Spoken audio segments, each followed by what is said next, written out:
una fecha y en el PowerPoint de presentación dice otra. Sí. Y estábamos en duda de cuál era la fecha correcta. Sí, el otro día hablamos de esto, me pidieron que fuese un sábado. Yo lo anoté por acá, ahora lo voy a buscar. 11 de junio, ¿no era? El 11. Un sábado 11, sí. ¿El 11 queda? Sí. Sí. A ver, ya la digo. Era después del 7, porque creo que era el 7 la fecha. Ahí están escribiendo. Pero no, 11, sábado 11. Sábado 11. No nos queda otra porque ya después se termina. ¿Y en qué horario sería? ¿A la mañana A como las la vez 10 de la pasada? mañana. Dale, muchas gracias. Bueno, buenas tardes para las y los que fueron ingresando. El tema que nos convoca hoy, dentro de esta unidad que venimos viendo, ¿no es cierto?, desde hace ya varios encuentros, sobre lo que podríamos resumir como situación de consulta médica o situación médica, en la que vemos, ¿no es cierto?, entrevista clínica, historia clínica, entrevista familiar, sistemas familiares, como hemos visto en la clase anterior con Mónica. Hoy nos tocaría reflexionar un poco sobre podríamos decir, un tipo de entrevista o un tipo de intervención muy particular, ¿no es cierto?, vinculado a situaciones en las cuales está en riesgo la vida del paciente o en las cuales el diagnóstico que tenemos o que tienen que transmitir no es favorable. Tenemos un tiempo para la exposición de Mónica, que también nos va a compartir en este encuentro de hoy esta parte teórica. Mónica nos pidió que a medida que tuviesen alguna duda o algo, ¿no es cierto, Mónica? Podían intervenir como para hacerlo más dinámico, porque luego Mónica se tiene que retirar y en tal caso la puesta en común lo haríamos después que la licenciada termine la exposición. Bueno, y qué bueno que está Doris porque también puede dar una opinión médica, digamos, frente a lo que va pasando. Bueno, empezamos. Bueno, empezamos entonces.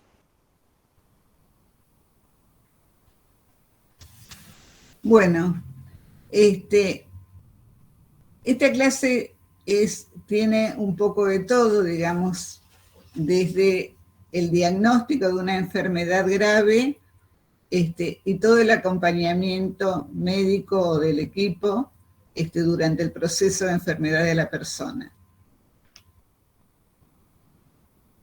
Este Power ustedes lo tienen en la plataforma, así que hay algunas diapositivas, las voy a pasar rápido para poder centrarnos en lo que por ahí hace más al tema, ¿no? Calidad de vida, digamos, cuando la persona está satisfecha con la forma de vida que tiene, con lo que tiene, cómo lo está viviendo. Ahí están diciendo que no se está viendo el Power. ¿Vos no compartiste pantalla, Moni? Perdón que te interrumpa. Ay, espérate. Ay, que esto es nuevo para mí. Esto es nuevo para mí. Ahí en la flechita. Que no la encuentro, la flechita. Abajo, ¿te acordás? Abajo donde tenés el telefonito para cortar la llamada y los puntitos. 3 puntitos. Al lado de la mano, profe. Fíjate que no encuentro nada acá en este. Espera que voy a minimizar. Voy a minimizar y vamos a empezar de nuevo. Minimizás claro, vos habías abierto el Power, sí. ¿Estás ahora viendo el Meet? ¿Estás viendo el Meet, Mónica? Ahí estoy abriendo. ¿Y estás viendo el Meet? Sí. Bueno, ahí en donde tenés la flechita.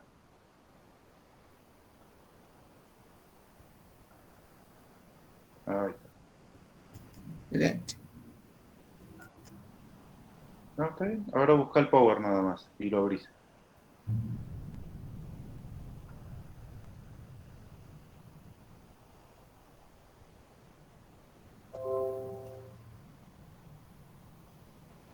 ¿Ahora lo ven? No. No. En algún momento dejaste de compartir. Ah, espérate que vuelvo a venir. Esto que hasta que le agarre la mano. Volvemos a la presencialidad. Sí. No, para colmo iba a compartir yo, pero actualicé el sistema el otro día y no me permite, me dice que Google Chrome no me autoriza.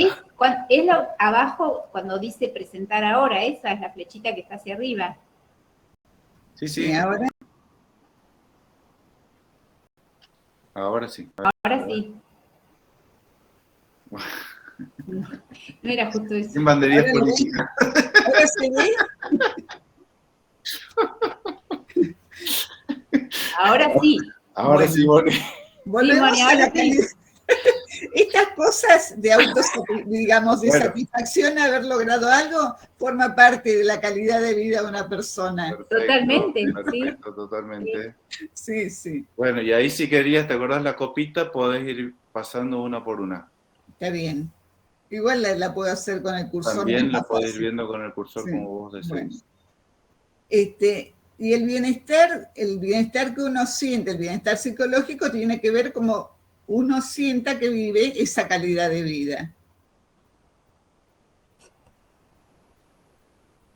Bueno, una persona sufre cuando aparece un temor a que algo ocurra, cuando hay un daño, cuando hay alguna enfermedad, digamos. Eso hace que la persona sienta un malestar, pero a su vez las personas tenemos recursos, algunas más, otras menos, para hacer frente a esa amenaza que se está presentando. Cuando hablamos fundamentalmente en las enfermedades graves de sufrimiento, estamos pensando no solo en lo físico, sino en lo espiritual, en lo mental y en lo emocional. A todos esos sentimientos que uno siente, ese sufrimiento, le llamamos en paliativos dolor total. O sea, el dolor es un dolor que no es solo físico, sino también emocional, psicológico y espiritual. ¿Qué pasa cuando las personas enfermamos y perdemos esa calidad de vida que tanto deseamos? La doctora Elizabeth Kübler-Ross, que era una médica psiquiatra suiza, es la que trabajó durante toda su etapa profesional con pacientes terminales. Y ella es la que habla de estas etapas que una persona tiene frente al duelo. En este caso lo vamos a usar frente al diagnóstico, porque el hecho de estar atravesando una enfermedad o un malestar hace que iniciemos un duelo frente a la pérdida de esa salud que teníamos. Esas etapas son la negación, digamos, cuando alguien recibe un diagnóstico grave, lo primero que hace es negarlo, digamos, no me pasa esto, no tengo esto, no soy yo. Pero a medida que va pasando el tiempo, esta negación se va transformando en bronca, digamos, la persona va avanzando en su proceso de enfermedad, hay síntomas, y bueno, y lo que aparece es la ira o la rebelión, la bronca. ¿Por qué a mí me está pasando esto? ¿Por qué lo tengo que vivir yo? Y si por ahí está internada, digamos, esa bronca va dirigida hacia los enfermeros, hacia el médico, hacia la internación en sí. Y a medida que los síntomas avanzan, digamos, cuando yo hablo de bronca, no es solo bronca de la persona, sino la familia, ¿no? La familia empieza, este médico me parece que le está errando, no le acertó en el diagnóstico, el tratamiento que le está dando no es el que necesita. Digamos, toda esa bronca se va menguando, digamos, en la posibilidad de negociar con quién, digamos, de negociar o con el tratamiento o con el médico, si puede irse a su casa, si puede salir, o, digamos, es cuando la familia empieza a buscar prácticas alternativas, curas alternativas, van buscando cuestiones que no sean médicas, van al curandero, van, digamos, si se enteran de un tratamiento nuevo, aparecen y preguntan. Y lo que también suele ocurrir es que la persona empiece a, digamos, al ver que estas cosas, que todo esto no sirve, empieza a deprimirse. Digamos, para esto la enfermedad ha ido avanzando, y esa depresión tiene dos características. Una es la primera etapa de la depresión, que es la depresión ansiosa, y que la persona está pensando en lo que no puede hacer. Digamos, una persona está internada o está en su casa, pero está limitada por el dolor o por sus síntomas, y bueno, de todo lo que se ocupaba, por ejemplo, hacer trámites, ir a pagar cuentas, no lo puede hacer, eso lo pone muy ansioso. Bueno, la forma de resolverlo es que entre la familia, digamos, haya otros que ocupen ese lugar y que se lo hagan ver, digamos, que se quede tranquilo porque esto lo vamos a poder hacer nosotros.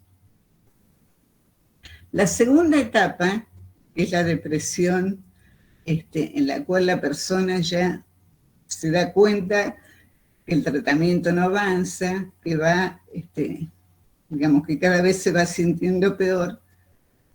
Es la depresión en la cual la persona se vuelve sobre sí misma, va perdiendo de a poco esta relación con el afuera, y ya el sentimiento no es por lo que no puede hacer, sino por lo que no va a poder hacer más, digamos, por lo que no va a hacer, digamos, por lo que no va a hacer porque puede morir, o lo que no va a hacer y no vivió antes, digamos, lo que no va a poder hacer, que quedó pendiente y no lo va a poder hacer más. La persona se vuelca sobre sí misma, digamos, no habla, duerme, digamos, es la última etapa de una enfermedad en la cual, si bien en la primera etapa, cuando la depresión era ansiosa, el ayudarla a resolver cosas lo tranquilizaba, en esta etapa, digamos, la palabra sobra, digamos, y lo que la persona necesita es la compañía, una caricia, el tocarlo. Esta última etapa de la depresión, en la cual la persona se vuelve sobre sí misma, digamos, es la que da paso finalmente a la aceptación de la enfermedad, y que bueno, que la muerte va a llegar, digamos, ya, no sé, digamos, si la persona ha llevado todo este proceso en forma adecuada, digamos, si ha sido acompañada en todo este proceso por su familia, por el médico, por el equipo que lo asiste, la aceptación del final va a ser mucho más fácil, así la persona no ha sido acompañada y no se le ha dicho la verdad a lo largo de todo su proceso diagnóstico, de todo su proceso de enfermedad.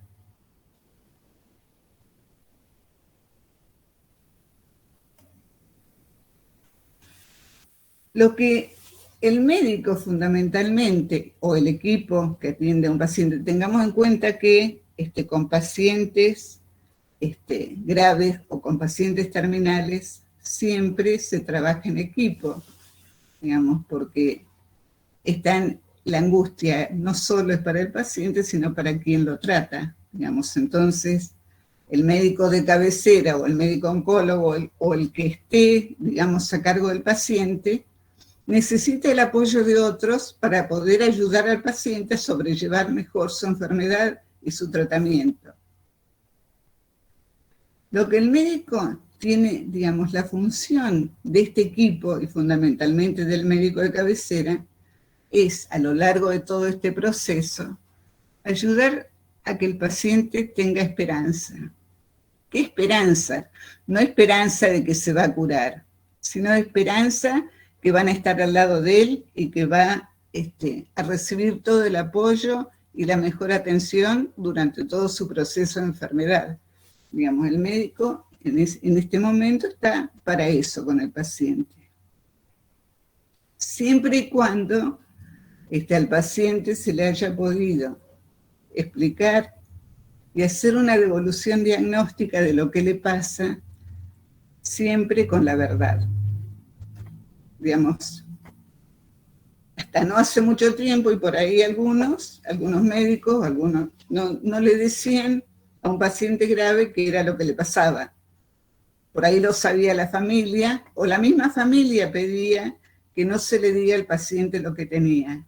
Digamos, cuando hablamos de diagnóstico y demás, hablamos de decir, digamos, de decir la verdad.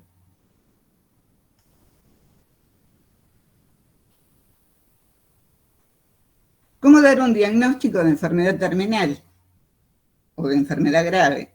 Porque acá podemos estar, digamos, ahora ya no tanto, hay enfermedades crónicas como el HIV, como el SIDA, que era un diagnóstico grave y bueno, también había que hacerle la devolución al paciente.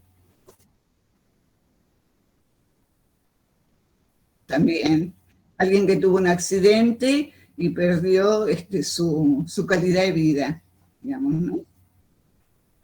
Bueno, comunicar la verdad, digamos, es el principio de la relación. Sin verdad no podemos hablar de una relación franca o una relación médico-paciente efectiva. Digamos, el decir la verdad hace que el paciente tenga confianza en quien lo atiende. Pero ¿qué pasa? Nosotros hablábamos de que la primera etapa del duelo es la negación. Cuando se hace la devolución diagnóstica de un paciente, cuando hablamos de devolución diagnóstica, acuérdense que la entrevista diagnóstica puede durar varias entrevistas porque hay estudios en el medio, se hacen varios estudios y demás, hasta terminar los estudios y terminar la entrevista con la devolución diagnóstica. Muchas veces esta devolución se va haciendo de a poco y muchas veces el paciente ya medianamente va informado. Pero cuando la devolución se hace de una sola vez, digamos, lo que sigue actuando en el paciente es la negación. Digamos, muchas veces la negación actúa de tal manera que el paciente se cierra y por más que se le esté dando la información, no la registra.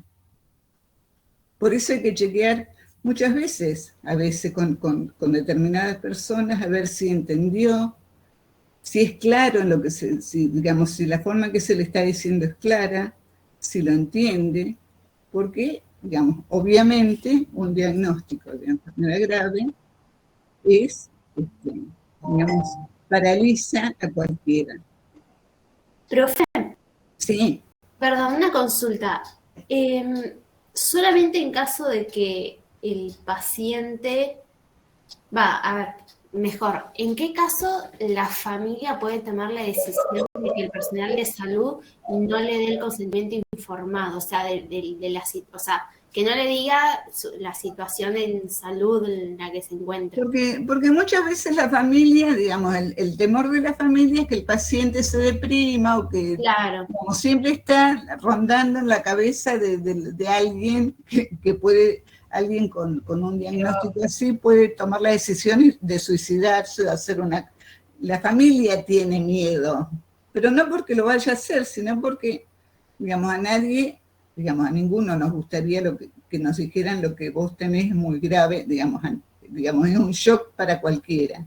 Pero ahí el médico tiene que hablar con la familia y la decisión la toma el paciente. ¿Qué quiere saber el paciente? Sí. Si el paciente está lúcido, si está bien, digamos, es lo que quiere saber el paciente. Claro. ¿Cuánto quiere saber y hasta dónde quiere saber? Claro, bien, perfecto. Bueno, Gracias, profe. Hay pacientes que dicen, si tengo algo grave no me lo digan, digamos, lo dicen de entrada. Entonces con este paciente hay que trabajar mucho más lentamente, digamos, porque la negación es como un amortiguador, digamos, va amortiguando hasta cuánto el paciente quiere recibir de información. Por eso muchas veces...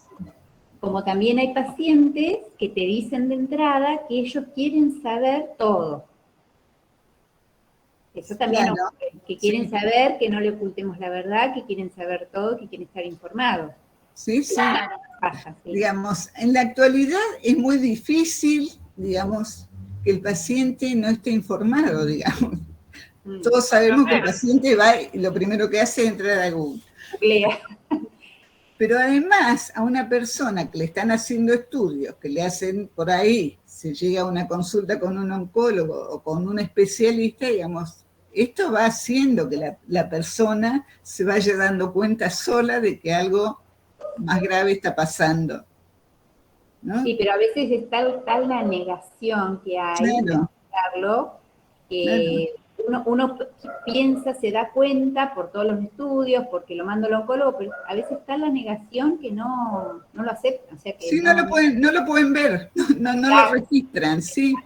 Quedan Y por en shock. eso hay que dar información. Muchas veces, digamos, el profesional tiene que estar abierto, digamos, a darle la información y a decirle, bueno, porque muchas veces la negación lo cierra, el paciente no puede recibir más, es como que cerró la ventana. Entonces se le puede decir, mirá, yo atiendo tal día, tal hora, si tenés dudas, si querés preguntarme algo, llamame o acércate y lo seguimos hablando, digamos, porque por ahí llega a la casa y el proceso sigue y le surge alguna duda o quiere preguntar algo. estar abierto siempre al diálogo, que tal vez no sea en esa consulta, pero en otro momento el paciente se anime a preguntar o quiera saber.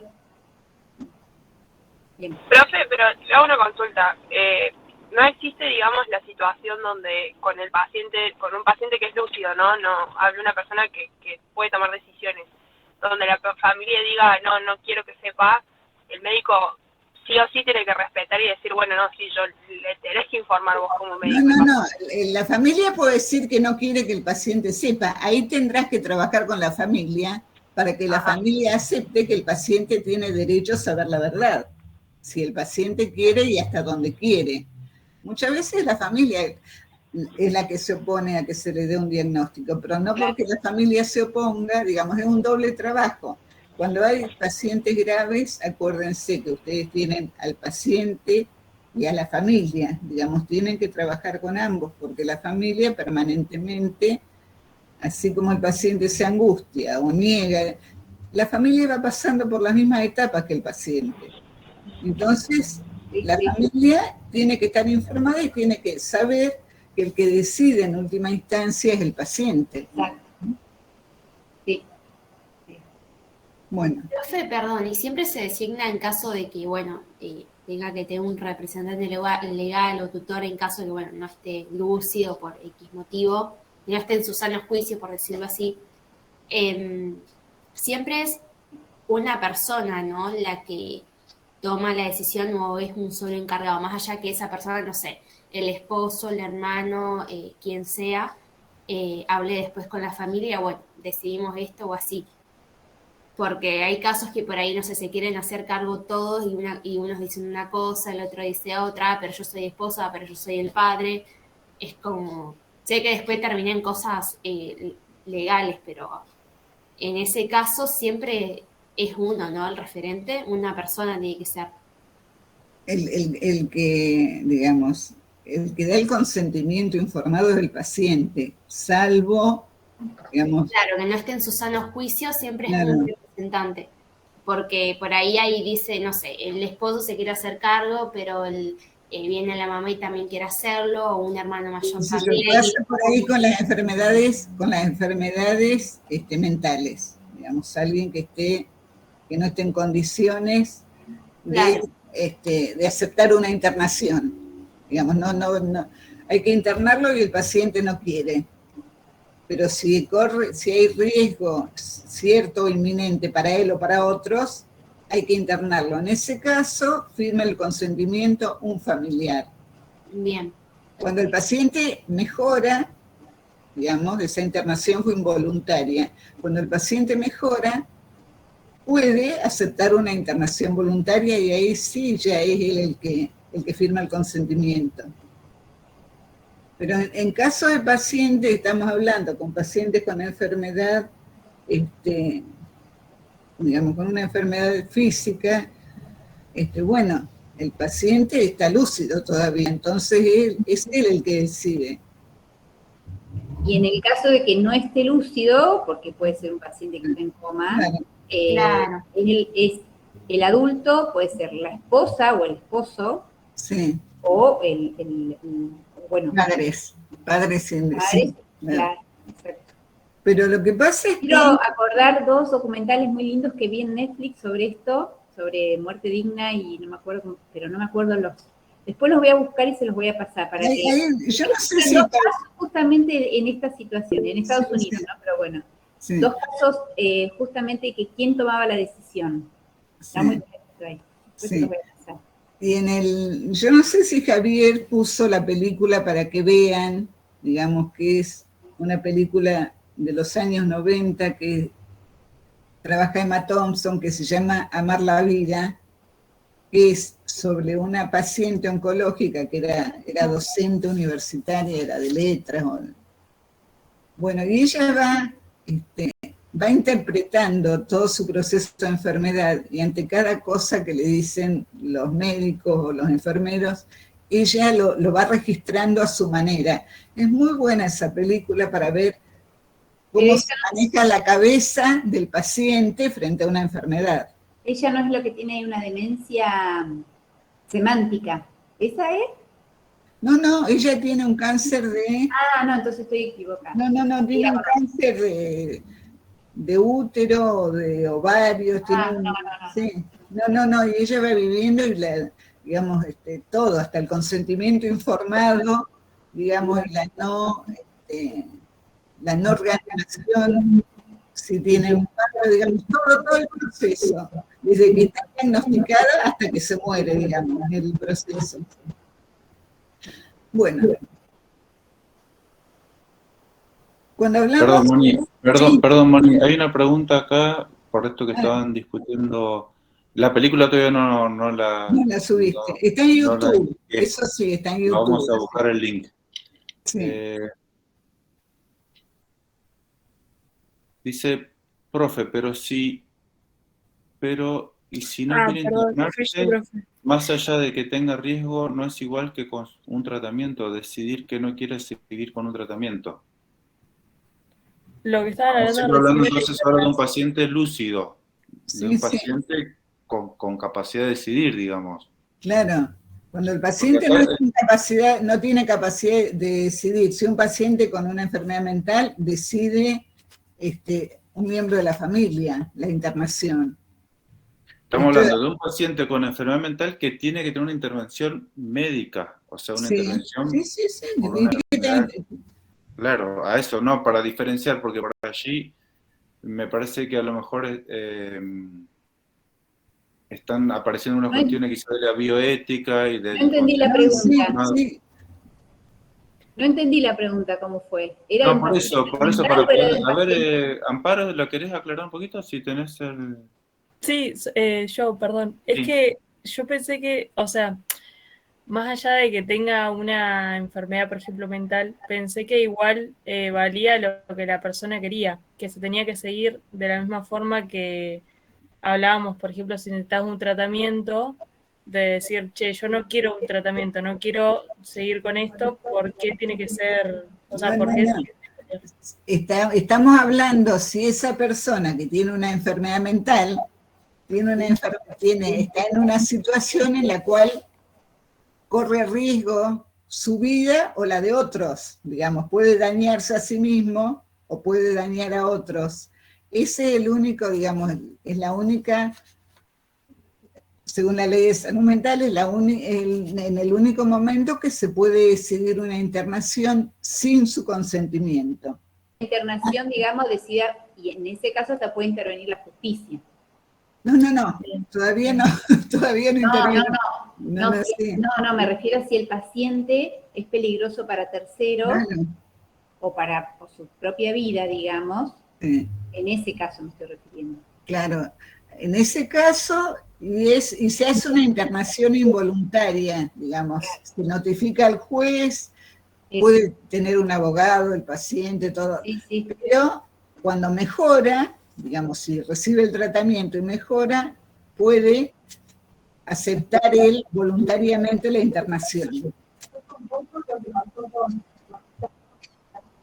Claro. Estaba pensando justo en eso. Por eso le pregunté. Todo, digamos, cuando dicen, digamos, los medios dicen la ley de salud mental no permite la internación, sí permite en casos graves, digamos, en casos en que el paciente no esté en condiciones de decidir, deciden otros por él, su familia y demás. Y sí se permite la internación porque corre riesgo él y corre riesgo otros. Hoy, ahora está con lo que está pasando ahora con el hidropetinato, ¿no? Eso te iba a decir, ahora está pasando con este caso del neurólogo y de este chico. Claro. Y están tocando Sí, la internación en caso de riesgos, la internación se hace. No se puede negar la internación a una persona que no está en condiciones en ese momento de decidir por sí misma.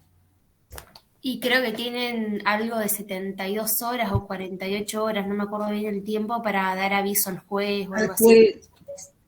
Al juez. Sí, por ahí. Sí. El juez tiene, digamos, se hace un informe interdisciplinario al juez de las condiciones del paciente. Y el paciente tiene derecho a tener un abogado si considera, digamos, que se está violando algún derecho. Ahora, por ahí lo que decía el Amparo, creo que fue la que preguntaba, del ejemplo en el chat, que por ahí es difícil cuando esta persona que tiene, vamos a suponer, ¿no?, el ejemplo de Chano, de adicciones, es mayor de edad y supongamos que no cae o sea, como que no quede internado o algo por una sobredosis, pero no es un peligro para terceros o algo así. Ahí es difícil porque a veces la familia quiere decir, no, voy a internarlo o hacerle tal tratamiento, y si él está en su sano juicio, por decirlo así, y él dice que no, es no. O sea, si es mayor de edad, ahí el dilema, ¿no?, cuando ya es mayor de edad, que es mucho más complejo. Sí, si la persona no está, digamos, descompensada, no está en una crisis grave que pueda dañarse o dañar a otros, no, digamos, decide él. Ahora, cuando no está en condiciones de decidir, sí, temporalmente deciden otros. Puede pasar también con una persona que tenga una enfermedad grave, que no sea mental, digamos, que no esté en condiciones de decidir porque está en coma o demás. Bueno, los que tienen que decidir cómo se sigue en ese momento son los familiares. Pero todavía no llegamos a una situación de gravedad, digamos, estamos en el diagnóstico. Y el diagnóstico era esto que estábamos hablando. La información se debe dar de a poco, de acuerdo a la demanda del paciente, pero diciendo la verdad, digamos, no mintiendo ni ocultando información. Y no crear falsas esperanzas. Claro, no crear falsas expectativas ni una esperanza, digamos, que de algo que no va a pasar. Digamos, la esperanza que uno tiene que transmitir es, bueno, yo te voy a acompañar, voy a estar a tu lado, vamos a hacer todos los tratamientos que estén al alcance, que se puedan hacer, pero esa es la esperanza, no de que te voy a curar. Bueno, y el trabajo en equipo. Y desde el paciente, no todos están preparados para recibir la información en ese momento. La familia y el paciente regulan hasta dónde quieren saber en este momento. Bueno, y si, digamos, en una etapa final, cuando no hay esperanza, cuando no hay contención, si la esperanza desaparece, bueno, lo más probable es que el paciente acelere, digamos, su muerte. Un paciente que está gravemente enfermo, pero psicológicamente está contenido, digamos, va a ser diferente como enfrenta el tratamiento que aquel que está solo y deprimido. Esta la vamos a pasar porque esta es vieja, esta es de los, digamos, hasta los 90, esta es una encuesta de los 90, en el cual se trabajaba sobre la verdad del diagnóstico y decía que 1 de cada 5 médicos, el 20%, da a conocer el diagnóstico. De ese 20%, el 93% solo informa a familiares y el 7% al paciente. Falta una parte acá que es cuando en realidad el 90% de los pacientes quisieran saber la verdad sobre su diagnóstico. Digamos, los pacientes quieren saber. Lo que hay que regular es hasta dónde y en cuántos momentos hay que darle la información.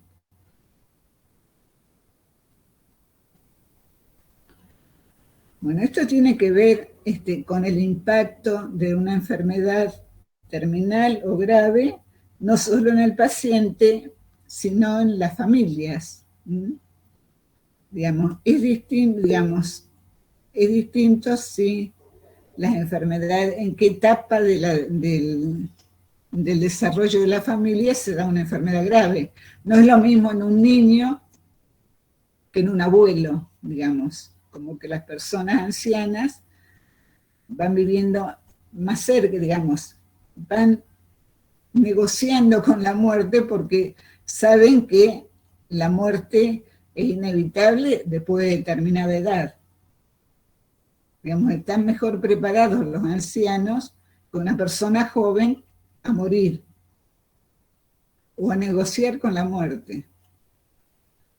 Bueno, estas son crisis que se dan en las familias y las crisis de cuidado tienen que ver con la discapacidad, con las enfermedades terminales o con las enfermedades mentales. ¿Quiénes requieren cuidado? Crisis accidentales son las que no se pueden predecir. Digamos, es un accidente en cualquier etapa de la vida. Y después hay crisis estructurales en las familias, con familias en las cuales hay un enfermo, hay violencia, o hay adicciones, o hay enfermedades mentales también. Profe, una consulta. Sí. Cuando hablaban hoy de que la familia quizás no quiere hablar de la enfermedad del paciente y eso, ¿se relaciona con el cerco del silencio? A ver, ¿cómo es eso? ¿Cómo es el silencio? No he escuchado de eso. Bueno, por lo que tenía entendido era esto mismo de que cuando, pero no sé si es un concepto que está bien y por ahí será mi pregunta, si se aplica esto, que es esto de cuando la familia restringe la información. Sí, existe ese término, el cerco de silencio, y tiene que ver con esto también, ¿sí? ¿Con qué? Con esto de no querer hablar, no querer, no querer hablar con el familiar, con el paciente enfermo, acerca de la enfermedad, de lo que está, sino que es un cerco que se hace entre los familiares, digamos. Ah, sí, está bien. Sí. No, porque una alianza. Muchas veces los familiares hablan entre ellos porque saben lo que está pasando, pero no lo quieren hablar adelante del paciente. O este cerco de silencio en el cual se le pide al profesional que no se le informe al paciente sobre la situación, pero por eso siempre, si el paciente está lúcido, y siempre hay que hablar con el paciente y preguntarle qué quiere saber, cuánto quiere saber, hasta dónde quiere saber, e ir dándole la información en forma gradual. No adelantarnos, esto que decíamos recién, no generar falsas expectativas, ir como de a poco, ¿no es cierto? Y siempre teniendo en cuenta lo que la persona quiere saber. Claro. Y esto que acerca del cerco de silencio y todo eso, de lo que vos, no sé quién era la alumna que estaba preguntando, esto hay que hablarlo con el familiar. No es que hay que hacer digamos, yo hablo solo con el paciente, también hay que tener una entrevista con la familia, para ir acompañando también a la familia en este proceso.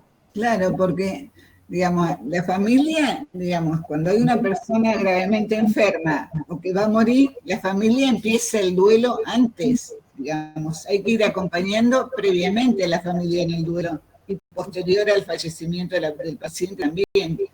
Pero, digamos, esto de ir hablando con la familia y que la familia sepa qué cosas van pasando, pero el paciente también las debe saber si lo desea.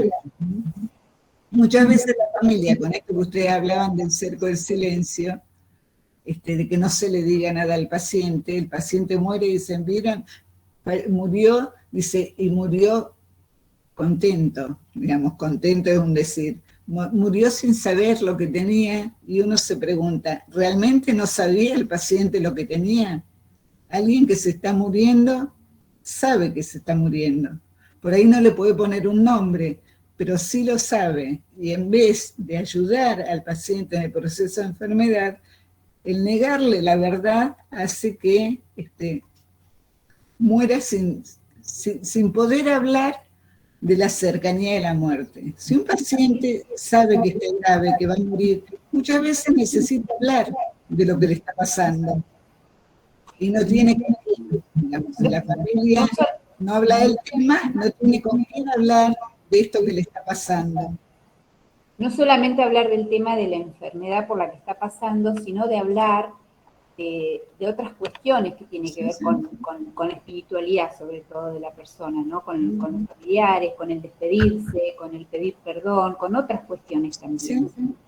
Por eso una persona que se está muriendo y sabe que se está muriendo, puede acomodar, digamos, prepararse para la muerte con esto que vos decías, pedir perdón, hablar de sus miedos, digamos, las personas tienen miedo de enfrentarse a la muerte, todos tenemos miedo.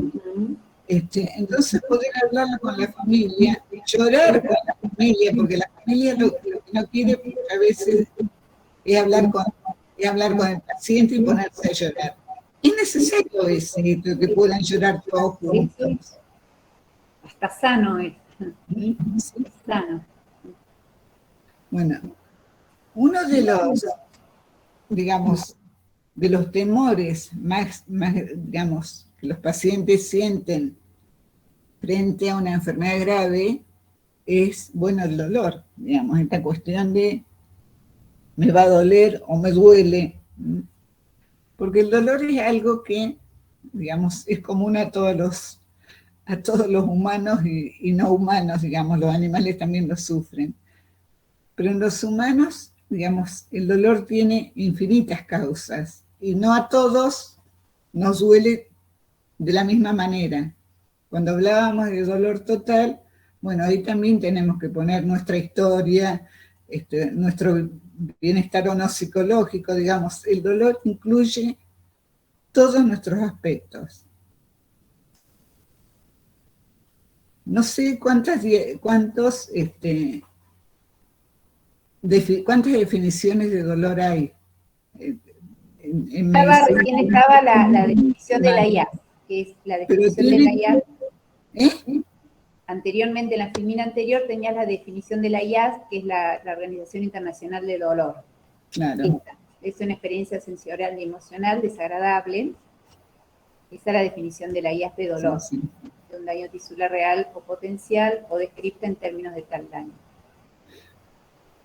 Y el dolor, como es una experiencia subjetiva también, hace que no todos vivenciemos el dolor de la misma manera. O en distintos momentos un dolor es diferente. Digamos, si estamos en una etapa, estamos en una fiesta y estamos contentos, por ahí, si tenemos un dolor sea menos intenso que si estamos solos y deprimidos.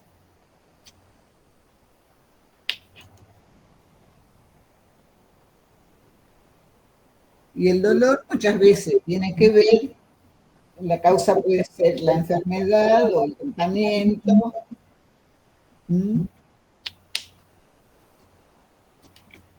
Bueno, esto era más de 800 definiciones de dolor. La que vamos a usar es la de dolor total, en la cual incluye lo orgánico y lo emocional. Esto es, decir que lo psicógeno no es real es un grave error.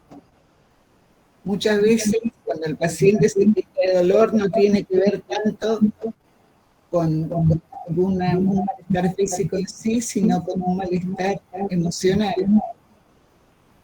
Por lo cual, digamos, cuando la persona tiene dolor, no solo hay que preguntarle qué es lo que le duele, sino qué es lo que le hace doler. Y muchas veces lo que le hace doler es que la ventana está abierta mucho tiempo y entra mucha luz, o que entra mucha gente al cuarto, digamos, todas estas cosas hay que hablarlas con el paciente.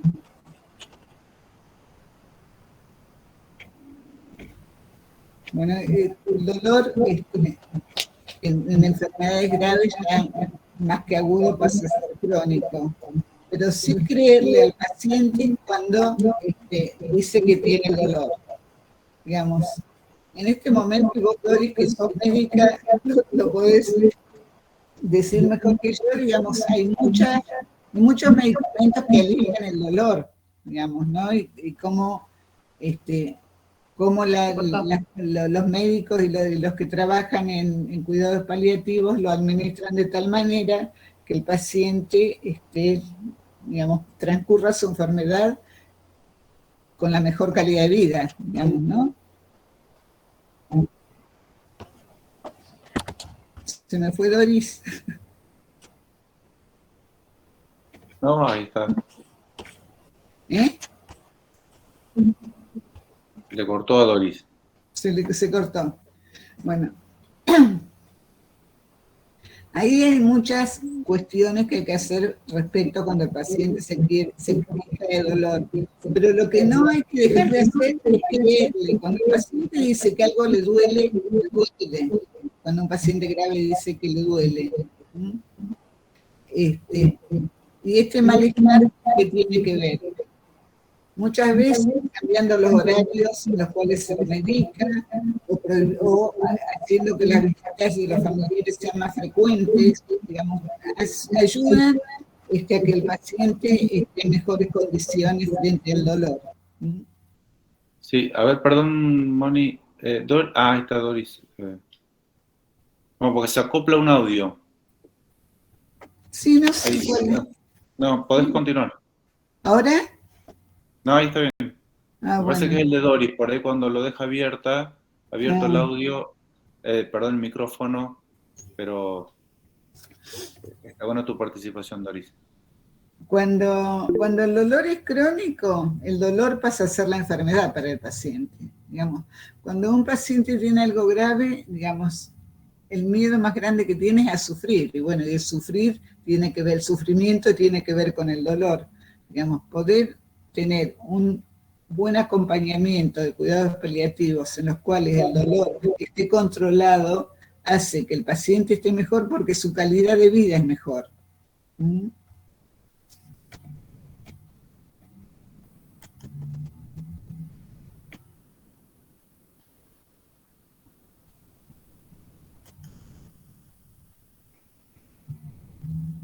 Bueno. Cuando hablamos de enfermedades terminales, no podemos no hablar de la muerte, digamos, porque la muerte es parte de nuestra vida. Las personas sabemos que en algún momento vamos a morir, todos vamos a morir, digamos, pero también en esto actúa la negación. Digamos, si nosotros pensáramos que nos vamos a morir, no viviríamos, digamos, estaríamos pendientes de cuándo va a llegar la muerte. O sea que la negación de la muerte ayuda a poder vivir. Y a lo largo de la vida tenemos varias muertes, diferentes tipos de muerte. Una es la muerte parcial, que son todos los duelos que hemos ido haciendo a lo largo de la vida. ¿Qué acopla, no?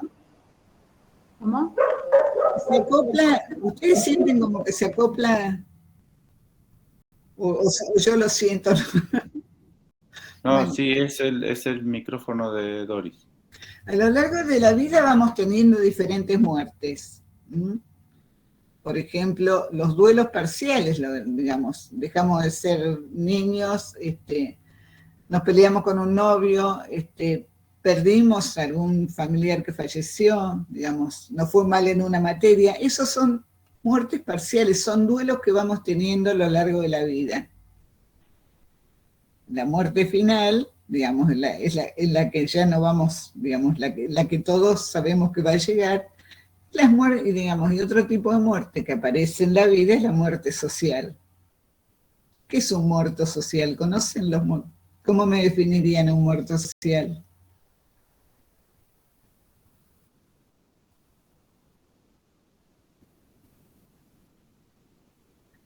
Claro. Una persona con depresión. Una persona que está aislada del mundo, digamos, que está desechado del mundo, digamos. Alguien que vive en la calle, los que no tienen, ni siquiera tienen nombre, no tienen identidad, digamos. Como pasaba en la época bíblica, que se excluía de la sociedad a los leprosos, o cuando empezó la crisis de SIDA, la enfermedad de SIDA, a la gente que tenía SIDA. ¿Cómo pensemos en la pandemia y pensemos lo que era, digamos, sin llegar a ser muertos sociales, pensemos cuando empezó la pandemia, cómo se excluía de alguna manera a las personas que tenían COVID positivo, digamos, ¿no? Como que si no hubiera aparecido la vacuna, digamos, como que estas cuestiones de aislar a las personas por una enfermedad o por su condición social, digamos, estos son los muertos sociales. La gente que no tiene trabajo, que no accede a nada de lo que la sociedad ofrece, digamos, esos son los muertos sociales. Tuvimos acá situaciones, ahí una de las alumnas dice en los pueblos chicos, acá en Neuquén tuvimos situaciones de pacientes con COVID positivo que los mismos vecinos, la gente tenía miedo de salir de su domicilio y los mismos vecinos los insultaban, les tiraban piedras, fue terrible, hubo situaciones así.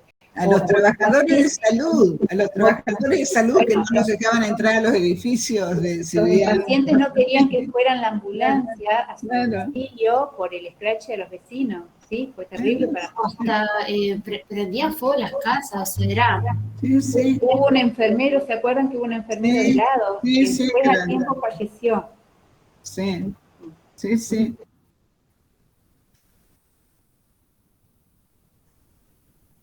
Bueno, tal vez la profesión médica, digamos, a los médicos los preparan, digamos, para enfrentarse a la muerte, digamos, ¿no? Como que, esa es una condición humana que no importa el título que tenga. Hay que, es pelear contra la muerte, y contra la muerte, digamos, no podemos pelear. En algún momento sabemos que la muerte va a llegar. En algún momento algún paciente se va a morir, digamos. Entonces, no es que la muerte hay que combatirla, hay que aceptarla.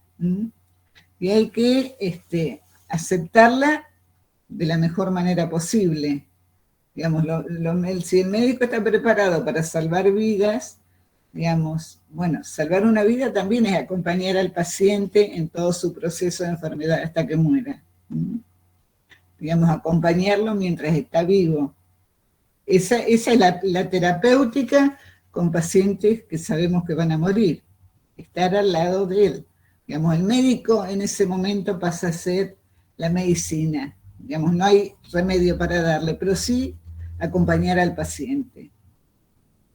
Porque además la muerte de otros nos enfrenta con nuestra propia muerte, digamos. Y la muerte es un tema que, digamos, nunca se ha podido resolver, digamos. Es una cuestión filosófica en la cual todos hablamos de la muerte como si nunca nos fuera a llegar. digamos, y enfrentarnos con un paciente que se está muriendo, bueno, nos moviliza nuestros propios sentimientos frente a la muerte, ¿no? A la extinción, al aniquilamiento, al abandono. O sea que para poder trabajar con pacientes que están muriendo, tenemos que poder enfrentar que nosotros también en algún momento vamos a morir, que la muerte es parte de la vida.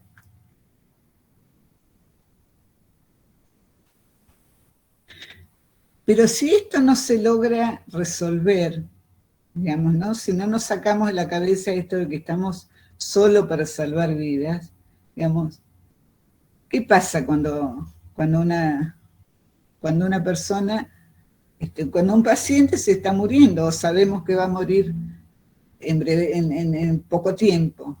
¿Mm? Muchas veces lo que pasa es que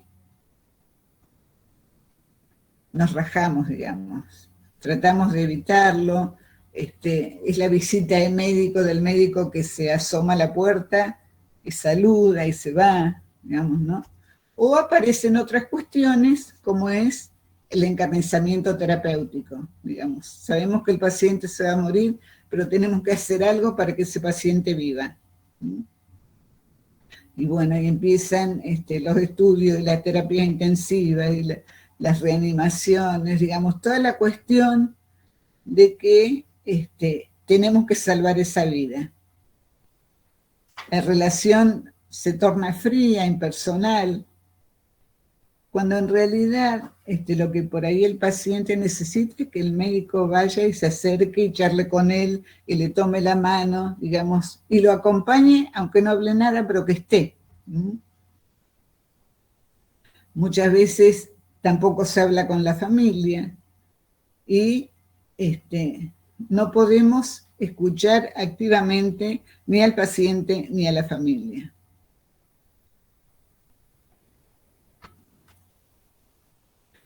Es muy difícil, digamos, las personas o los equipos de cuidados paliativos, digamos, es una especialidad en la cual se trabaja con la muerte, pero se trabaja con la vida fundamentalmente. Se acompaña a la persona en este proceso de enfermedad y en el buen morir, digamos, ¿no? Porque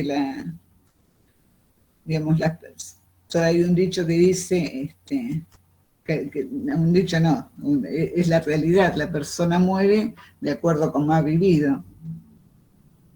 Pero muchas veces las personas mueren solas en terapia intensiva, cuando en realidad es algo que no nos gustaría a ninguno. Por eso los equipos de cuidados paliativos lo que hacen es acompañar al paciente en el proceso de enfermedad, en lo posible en su domicilio, digamos, rodeado de su familia, con controles semanales, periódicos, diarios de enfermería, médicos, pero que se trata en lo posible de que la persona esté en su último tiempo en su casa con su familia. Si a cualquiera de nosotros nos preguntaran cómo queremos morir, obviamente diríamos en mi casa, en mi cama, con mi perro, digamos, estar con los nuestros. Cuando en realidad la familia, por eso es que cuidados paliativos trabaja también con la familia. Muchas veces la familia, cuando ve que el paciente se siente mal, lo que quiere es internar al paciente. Por este mismo miedo a que se muera en la casa, digamos. Es todo un trabajo preparar a la familia para que acompañe al paciente en su muerte digna. Y muerte digna significa que pueda estar en su casa. Digamos, y si la persona tiene alguna creencia religiosa y además también acompañada por gente de su religión, por sacerdote, pastor, que todo esto lo pueda hacer, ya sea en su casa y si en algún momento tienen que internarse por alguna situación más crítica, que la familia pueda estar, digamos, no que la familia se le niegue la permanencia y demás. Es muy, digamos, aunque la familia tenga temores, digamos, el duelo va a ser mucho más fácil después si se vivió de esta manera la enfermedad del paciente. Digamos, no es lo mismo para una familia que el paciente haya estado internado un mes y que dentro de ese mes haya ido a terapia intensiva y no lo haya podido ver más que una vez al día, digamos. Por eso cuando hablamos de estos duelos, volvemos al COVID. ¿Cómo son, digamos, cómo son los duelos de las familias que perdieron a un familiar por COVID y lo vieron entrar y nunca más lo pudieron ver hasta que falleció, ¿no? Porque estaban prohibidas las visitas y demás. Y tampoco después de fallecido. Tampoco porque no se permitía el velarlos y era cajón cerrado.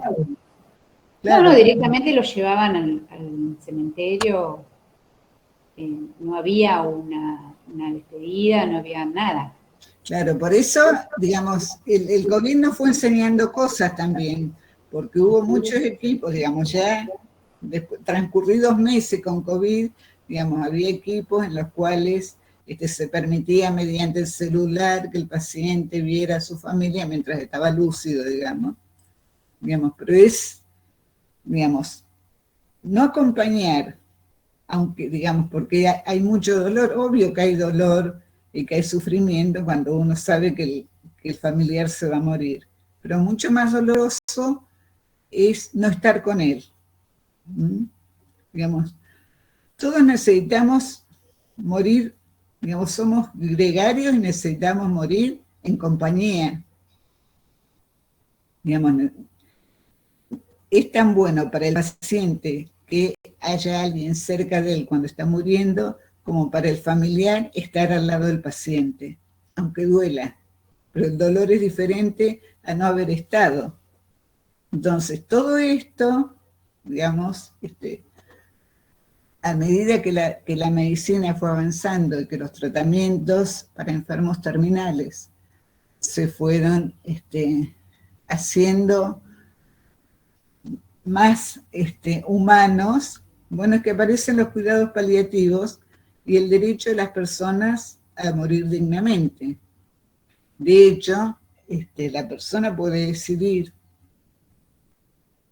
si quiere reanimación o no, o si quiere que le extiendan artificialmente la vida, digamos, con reanimación, con medicamentos, digamos, no encarnizarse con la vida, digamos, y que la muerte sea un proceso natural frente a esa enfermedad.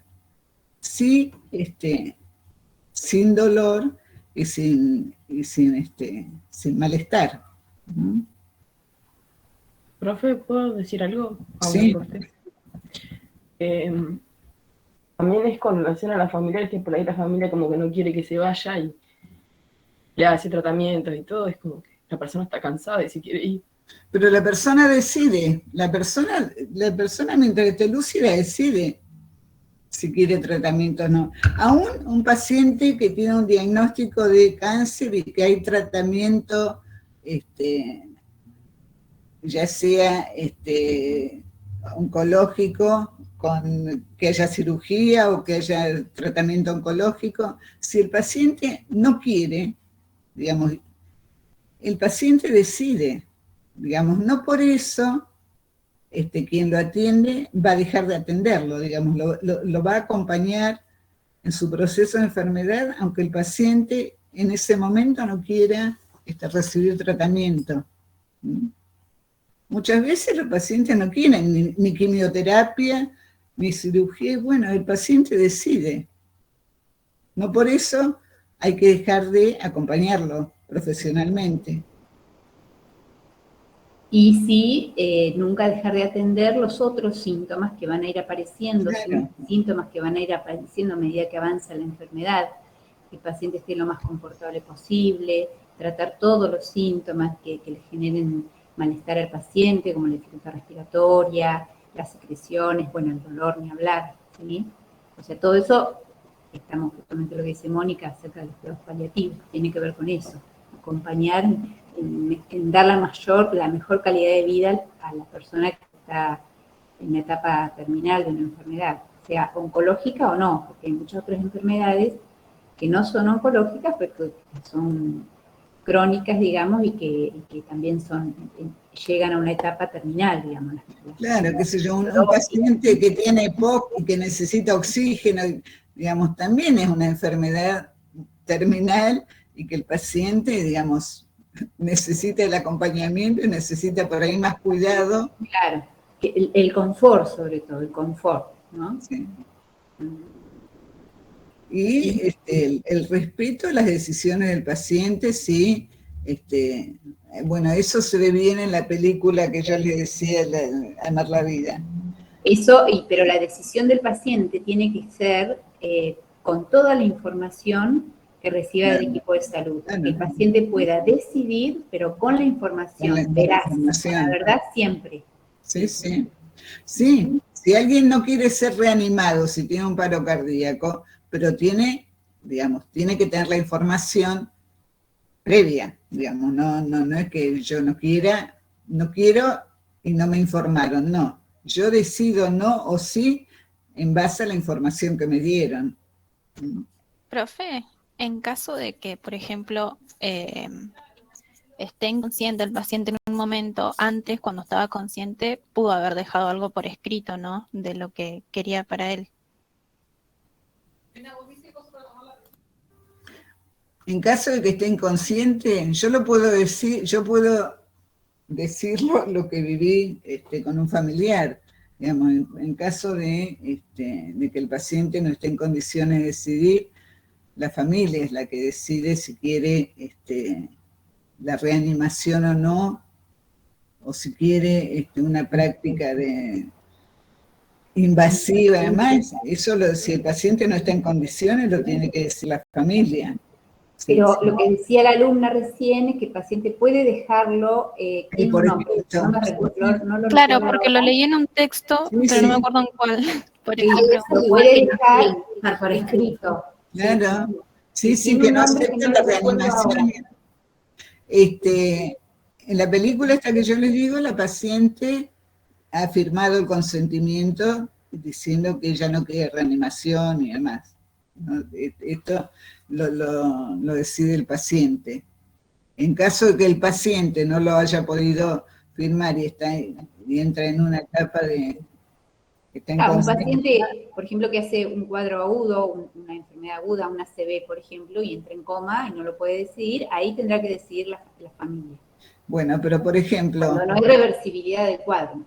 Claro, muchas veces estas cuestiones se hablan en familia, digamos, ¿no? ¿Qué harías vos, digamos, igual que la donación de órganos, digamos, ¿no? ¿Qué harías vos si tenés una ACV o qué te gustaría? Bueno, si el paciente le manifestó a su familia en algún momento que no quiere cirugía, que no quiere, que si se muere quiere que donen sus órganos y demás, bueno, la familia esto lo sabe, digamos, no es que toma una decisión por sí misma. Pero hay temas que no se hablan en familia cuando en realidad deberían hablarse.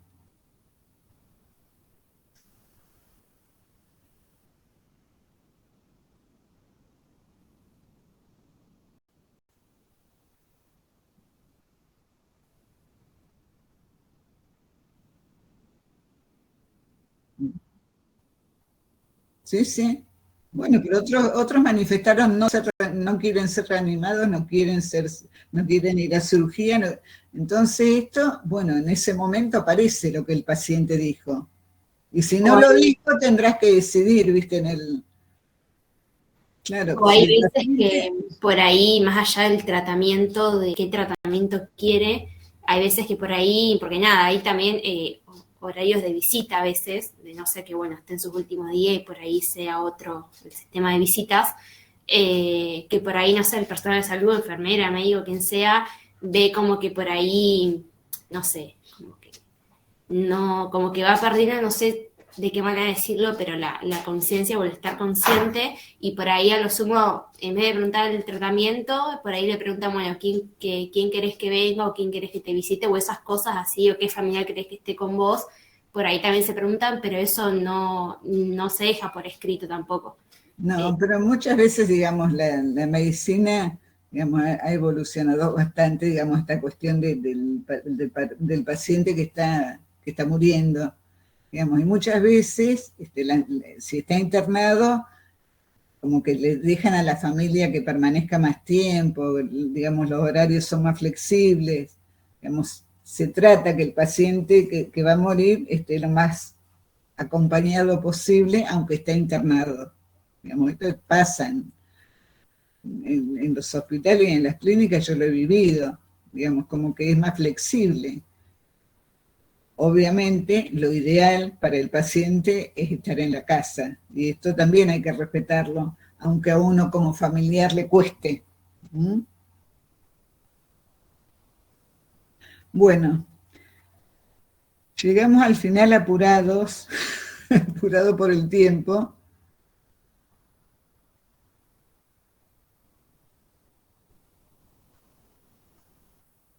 A ver si ustedes tienen las diapositivas. Sí, quizás esta parte más conceptual acerca de qué son los cuidados paliativos, cómo trabaja un equipo. Sí.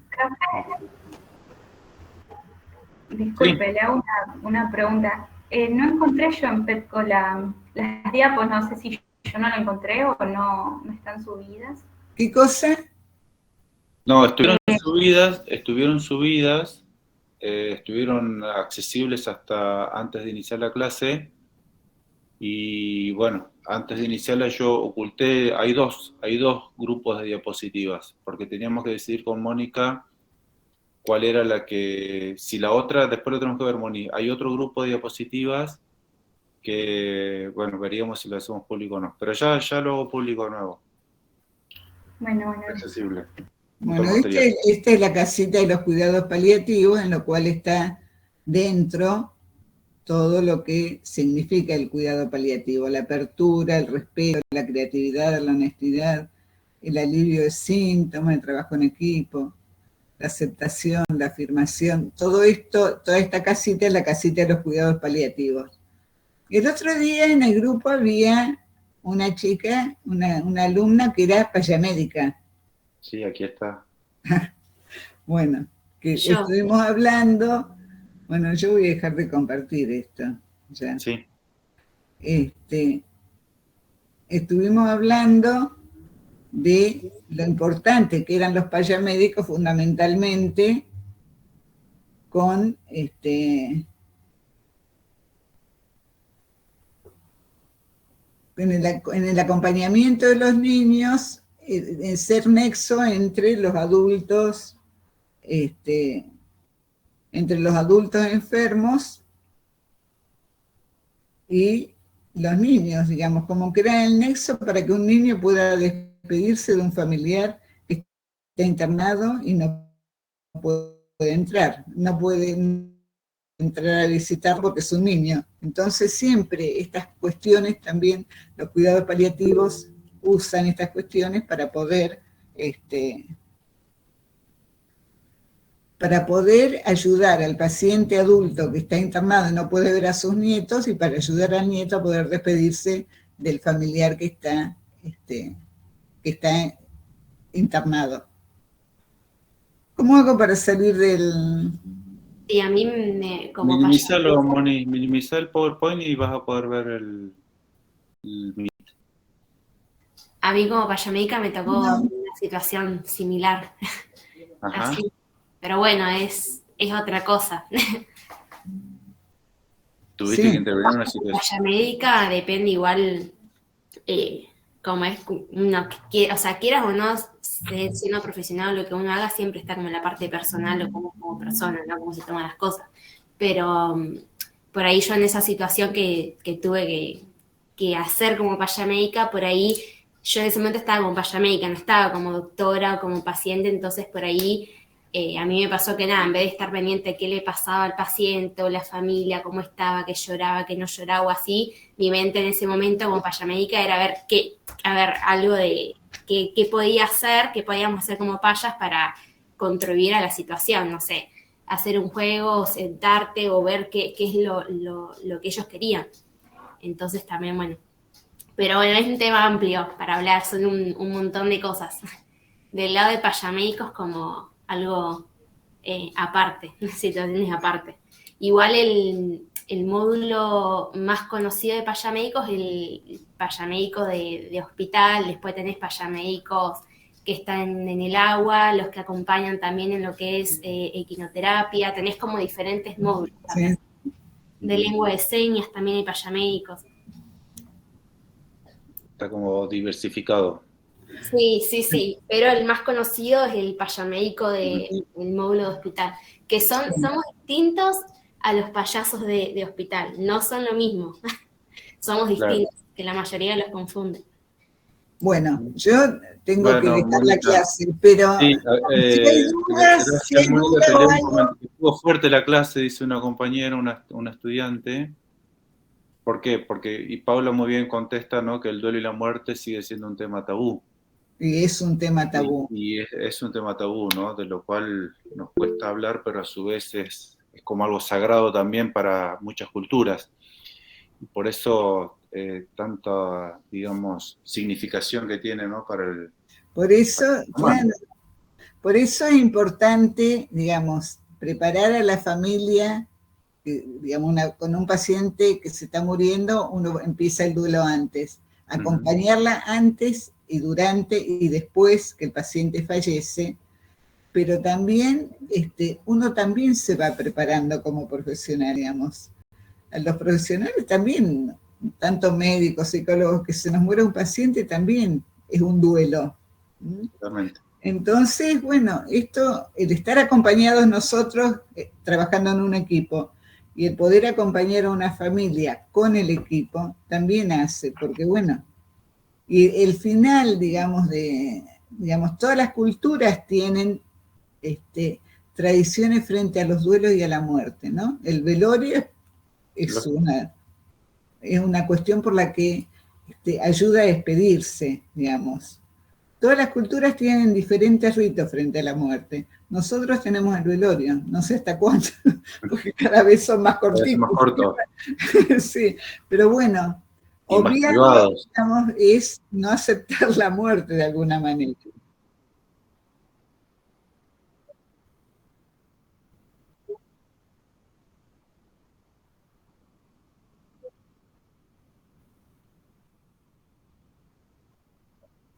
Sí.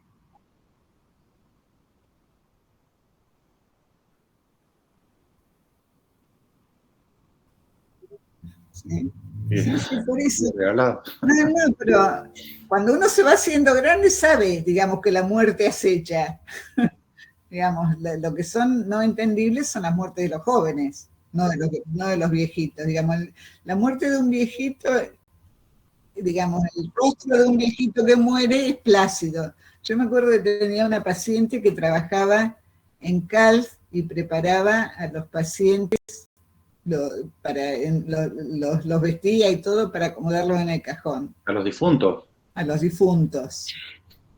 Entonces, ella ya habían aprendido, el que está en contacto con muertos, cómo había muerto la persona. ¿No? Y entonces decía, bueno, los viejitos tienen una sonrisa, una cara plácida. Dice, el que murió en forma violenta por accidente y demás, son rígidos, como que ellas podían, de acuerdo a cómo era la expresión del rostro, podían, no sé si adivinar o decir, bueno, deducir. Esta persona murió de tal cosa. Bueno, después de este tema así tan pum para arriba... Sí, gracias, Moni. Quedamos un minutito más para si tienen alguna reflexión, alguna pregunta. Te agradecemos, Moni. la clase. Bueno, yo los digo, cualquier duda, cualquier cosa que surja, bueno, a través del foro. Sí. Está el foro, o si surgió ahora me lo pueden hacer a mí, y si se lo traslado yo a Mónica.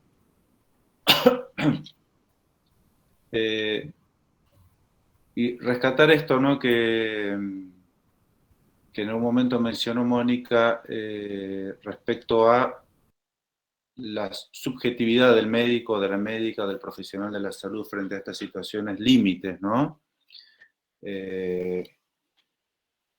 Como ella lo dijo, ¿no es cierto? La muerte del otro es mi propia muerte, la vejez del otro es mi propia vejez, la enfermedad del otro es mi propia enfermedad.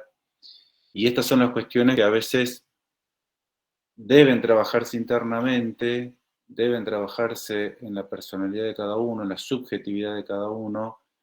Estas son las situaciones en las cuales los equipos de salud se tornan fundamentales, y también el acompañamiento de los equipos de salud, ¿no? Poder hablar de lo que los integrantes del equipo sienten, poder elaborar las pérdidas.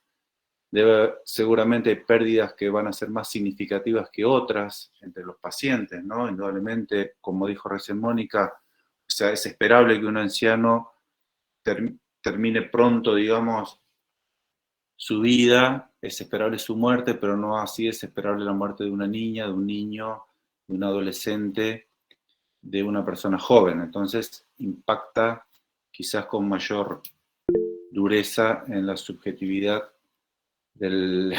Tiene que ir al psicólogo para sobrellevar todo. A veces es necesario, a veces no, ¿no? Creo que en algún momento lo mencioné, el principal instrumento del psicólogo, de la psicóloga y del médico, de la médica, es su propia persona. Como dijo Moni también hace un rato, digamos, ¿no? Uno puede enseñarse o puede buscar la tecnología, la ayuda de la tecnología, y la medicina quizá tiene más recursos que la psicología respecto a esto, pero sigue siendo la persona del médico, la persona de la médica, o sea, su experiencia subjetiva, su personalidad, su forma de ver el mundo, su forma de ver la vida, su forma de ver la muerte, la que va a jugar en estas circunstancias, ¿no? Y a veces la muerte de alguien también toque más personalmente a uno, porque fue quizás la enfermedad con la cual murió algún familiar, con la cual murió mi madre, con la cual murió mi padre. Entonces tratar a este paciente que tiene la misma enfermedad que tuvo mi padre, que tuvo mi madre, y quizás tener dificultades, no poder avanzar en el tratamiento, o sufrir porque no veo recuperación, sea una situación que debamos revisar, ya sea en una terapia personal o ya sea junto al equipo, ¿no? O en lo que ojalá alguna vez suceda en los equipos de apoyo institucional, de apoyo psicosocial a los profesionales de la salud. Un tema que no se tocó es la eutanasia, que es acompañar y ayudar. Acá se habló de, digamos, respetar la decisión del paciente, pero no ayudar a morir, ¿no? Ese es un tema aparte que, lógicamente, ustedes probablemente lo vean en bioética, pero que también cada vez más está más con mayor actualidad, ¿no es cierto?, discutiendo estas cuestiones, ¿no?, acerca de la eutanasia. Y una reflexión que yo quería dejarles, también un poco puntualizando con esto que en algún momento mencionaron en la clase, o sea, sobre el aspecto más filosófico, existencialista quizás, ¿no es cierto?, y los temas que se trabajaron sobre la esperanza, ¿no?, y la muerte, ¿no? Dentro del existencialismo podríamos, que es como una corriente del humanismo, o da lugar al humanismo, filosóficamente hablando, tenemos como una postura, digamos, ¿no?, el cual podríamos decir Sartre es un poco el que Nietzsche también, ¿no es cierto?, pero Sartre plantea acerca de el porqué de la vida, o el para qué de la vida, y en relación a la muerte, ¿no? Y entonces Sartre dice que el hombre, o el ser humano, es un ser para la muerte, ¿no? Y desde que nacemos comenzamos a morir, o sea, el primer duelo que un bebé tiene que elaborar es el duelo del útero en el cual estuvo protegido, y luego va a seguir elaborando duelos hasta que sea su propio duelo el que, si tiene suerte, digamos, por así decirlo, no pueda elaborar. Digo suerte en el sentido de que no sea una muerte trágica o prematura. Entonces Sartre dice, el ser humano es un ser para la muerte y esto lo angustia, ¿no? Y como no podemos vivir con angustia, el ser humano realiza cosas, se llena de cosas para no encontrar ese vacío o no encontrarse con esa realidad que es su propia muerte, digamos, ¿no? Y en la vereda de enfrente, un psicólogo que estuvo en un campo de concentración, que se llamó Víctor Frank, dice lo contrario, dice, el ser humano es un ser para la vida. La muerte es parte de la vida y el ser humano, digamos, debe encontrar un sentido a la vida, ¿no? Aún en un campo de concentración, él describe que aquellos que perdían el sentido, que perdían la esperanza, perdían la vida, ¿sí? Morían antes de que los aniquilaran, digamos, ¿no? Y él cuenta su propia historia, que él sobrevive porque él tenía la esperanza de terminar un libro que había comenzado a escribir antes que digamos, que el ejército alemán se lo llevara a un campo de concentración. Esto por un lado, desde el punto de vista de la filosofía, y por otro lado, y con esto ya cierro, desde el punto de vista de la psicología y del psicoanálisis, y de la ciencia en general, ¿no es cierto? En algún momento hubo una revista científica que propuso un intercambio epistolar, o sea, un intercambio de cartas entre diferentes científicos que eran, digamos, reconocidos socialmente en una época determinada, ¿no? Y en esta propuesta se propuso que Einstein intercambiara cartas con Freud.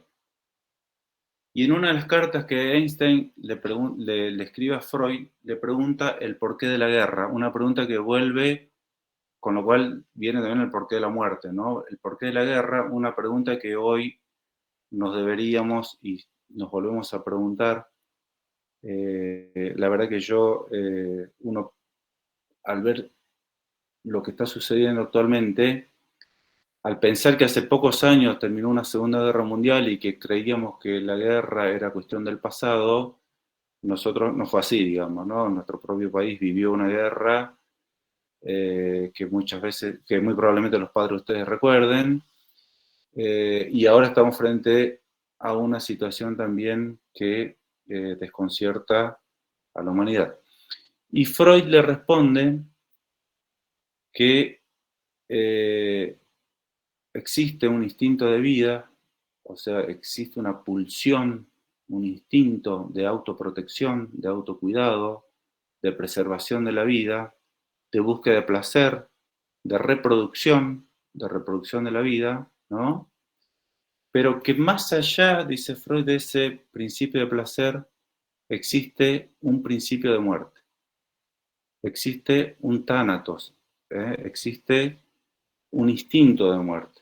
Y Freud lo define como la tendencia de todo ser vivo a volver a un estado inanimado, a volver a un estado donde no existió. Aunque sea un árbol de 1000 años como las araucarias que tenemos aquí en Neuquén, o aunque sea, digamos, la vida de un ser humano o de un animal, todo ser vivo, dice Freud, tiende a terminar su vida. El tema es que esto también, cuando uno lo traslada a las enfermedades orgánicas, como las que estamos viendo, psicológicas, ¿sí? Al suicidio, a las adicciones que nos matan, tabaquismo, alcoholismo, drogas, etc., uno pensaría, ¿no?, en ese ser humano, ¿qué es lo que está prevaleciendo, ¿no? Quizás en cuestiones que tienen que ver con enfermedades médicas, uno pensaría que es más algo de la genética, algo ajeno al sujeto, algo del medio ambiente, etcétera, y probablemente estemos en lo correcto. Pero cuando pensamos en otras enfermedades en las cuales el comportamiento del sujeto, digamos, juega un rol fundamental, uno se pregunta hasta qué punto este instinto de muerte no está por encima de este instinto de vida en este sujeto, ¿no? Y a nivel social, y esto para terminar ya, y vinculando un poco con lo que se vio en la clase anterior sobre familia, y hoy se hablaba de esto de la tercera edad y de la muerte en la vejez, y de este comentario que hizo una compañera que su vecina de edificio dijo que estaban sobreviviendo. Bueno, hace muchos años ya que se habla de una cuarta edad, ¿no? O sea, hoy se habla del adulto mayor, pero hasta hace poco se hablaba de la tercera edad. Bueno, hoy se habla de la cuarta edad, y gracias al avance de la medicina y la sobrevida del ser humano, digamos, ¿no? Esto hace que haya poblaciones que estén envejeciendo, como en Europa, por ejemplo. Hay poblaciones donde hay más viejos que niños, y esas poblaciones van envejeciendo. Ustedes lo ven, hay pueblos que no tienen habitantes. Y justamente la cuarta edad y a mí me tocó en una oportunidad atender en un geriátrico, a los padres y a los hijos, o a la madre y al hijo, ¿sí? La madre de 90, el hijo de 70, o sea, ambos ya están transcurriendo la vejez.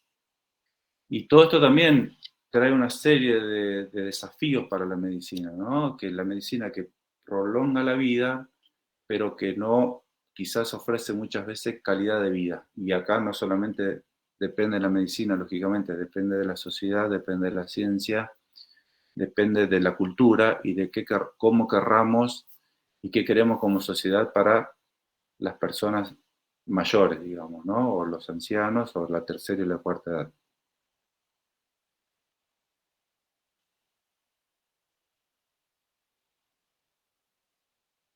Exactamente, totalmente. Bueno, hay unos países, el otro día veía que arman como barrios, ¿no? O como comunidades, o sea, la gente mayor se va a vivir en comunidad donde vive quizás en su propia casa, ¿no? Pero tiene la asistencia médica, enfermera, actividades, etcétera, que no deja de ser también una especie de gueto, una especie de aislación, ¿no es cierto? Ellos allá, entonces la sociedad puede seguir produciendo y puede seguir funcionando. ¿Cómo?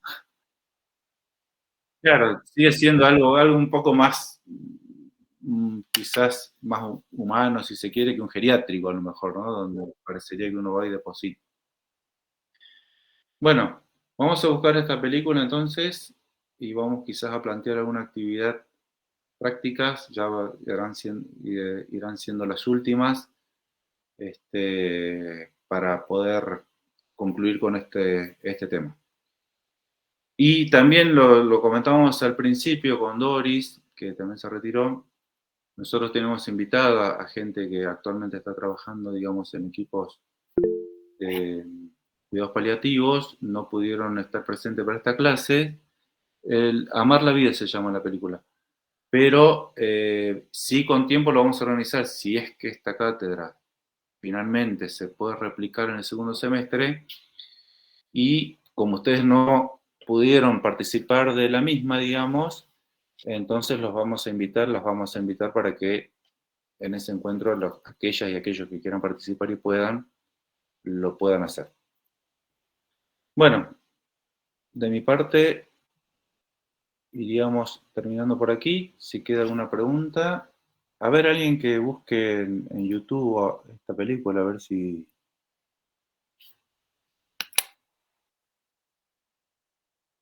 Y bueno, después si lo encuentran me pasan el link, porque últimamente no están muy disponibles las películas en YouTube. En Netflix no está, por ejemplo. Bueno, en Netflix están sacando muchas. No sé. Sí. A ver, y en YouTube. España. Creo que está. Es de una señora ojos celestes, ¿puede ser? No sé, no la vi yo Ah, todavía. Bueno, creo que... La recomendó Moni. A Creo lo mejor la vi, si es de los 90, capaz que la vi, ya no me acuerdo. Sí, parece que es media, o sea, de, no sé, 15 años fácil, parece, Ajá. la estructura. Bueno. Pero hay una que está disponible. Del 2018 bueno. es. ¿De qué año? Del 2018. Capaz bueno. que el donde estudió es medio... Igual a mí me parece otra que es del 2001. Bueno, lo vamos a seleccionar y yo les voy a poner bien el link para... Dale. Acaso dentro de una guía para terminar de redondear este tema. Bueno, entonces muchas nos gracias, estamos viendo el próximo martes. Y que haya ganado el mejor hoy. O la mejor, no sé. O la mejora. La mejora o el mejor, no sé. Adiós. Gracias.